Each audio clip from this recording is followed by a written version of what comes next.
written by Anthony Curran, illustrated by David Miles. Focus question: what did Kausha learn about different states of water during her trip with her dad? Cast of characters: Grant Jones, 43 years old, Keisha's dad. Keisha Jones, 11 years old. Scene 1. Mr. Jones and Keisha scrambled down a steep trail to a small, beautiful mountain lake. They are both carrying backpacks loaded with camping gear and look exhausted from their long hike. Mr. Jones, this is the lake, Keisha. You can put your bag down now. He set up camps over there. Wow, Dad, this is amazing. I can see why you love it so much. Mr. Jones, do you remember coming here with your mother and me when you were really young? Maybe a little bit. The lake used to be higher than this. Yes, the lake water has been evaporating faster than it gets refilled in recent years.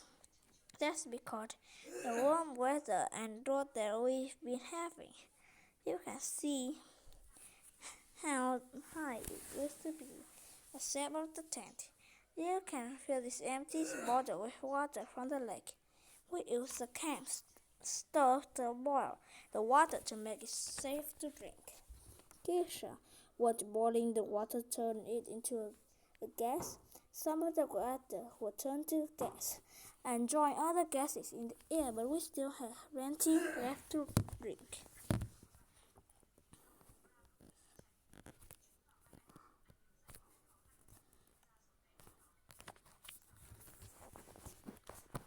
Wait a minute. Since the time at campsite, Mr. Jones and Keisha sitting in front of a large campfire, sipping hot cocoa. This tent sets up a little way from the fire. Keisha, I can't believe how many stars you can see at night here.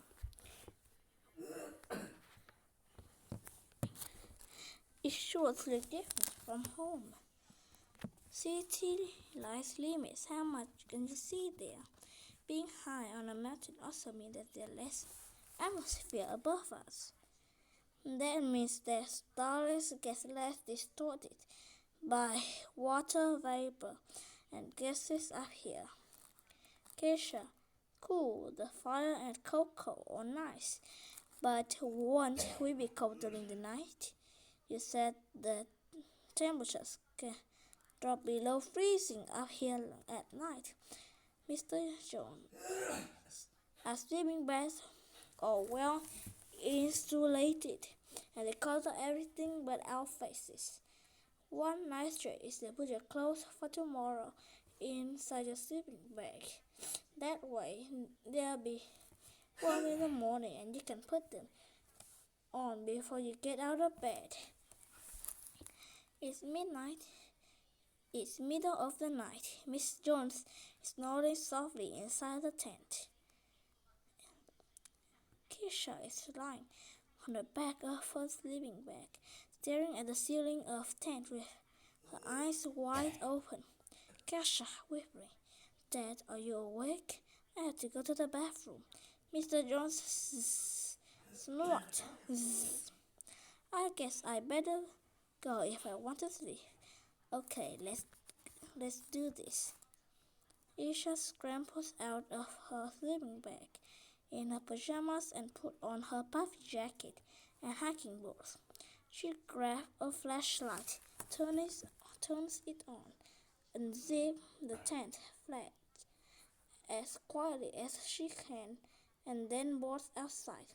Keisha, quietly half singing to herself, cold, cold, cold. After a little while, Keisha comes back inside the tent. She seems much more relaxed, also very cold. Keisha, oh my gosh, why is this so cold? Keisha shines the flashlight around inside the tent. She noticed the flaps for the air vent are open. Her white witted. Ah, Dad left these vents on tent open. No wonder it's freezing. Keisha closed the air vent flaps. Keisha, that should help. Keisha slipped out of her fleece jacket and boots and crawled back inside her sleeping bag. Her father is still snoring peacefully. Scene 4. Morning light creeps into the tent as birds begin to chirp outside. Keisha drops her eyes, then opens them. She stared up at the ceiling inside the tent, focuses her eyes, and turns her head in disbelief. Her breath made a small white puff above her face. Keisha, Dad, are you awake? Mr. Jones. I could be. What is it? Keisha, look at the ceiling of the tent. Mr. Jones. There's ice. Look at all this frost on the tent fabric. It's on the walls too. Well, what happened? Looked like the moisture from our briefing got cold and concentrated on the fabric. As liquid water drops, then the drops froze into ice because they were close to the cold air outside. The condensations like that is a common problem with this type of tent. I could have sworn I left the air vents open last night. Let out the moist air. Keisha, uh-oh. I may have closed them last night when I got out to the bathroom. It was so cold, and I didn't know why they were open. I'm sorry, Miss John. Oh, well, that makes sense. Don't worry about it. You didn't know. I should have explained what those vents were for. Keisha pointed at the ceiling of the tent. Look at all these water droplets covering the ceiling. There are drops everywhere, Mr. Jones. Now that the sun is up and it's warming up outside, all that frost is melting back into liquid water. No, Keisha, don't touch. Keisha's finger pokes the ceiling of the tent. Her fingers shake the fabric, causing hundreds of water droplets to suddenly fall like rain inside the tent. Keisha, it's raining. The ceiling, yeah, that's why you don't want to do that. Okay, I guess today's camping's lesson is don't be hard to get dry when you're wet. I'll also show you how to dry out our sleeping bags in the sunshine.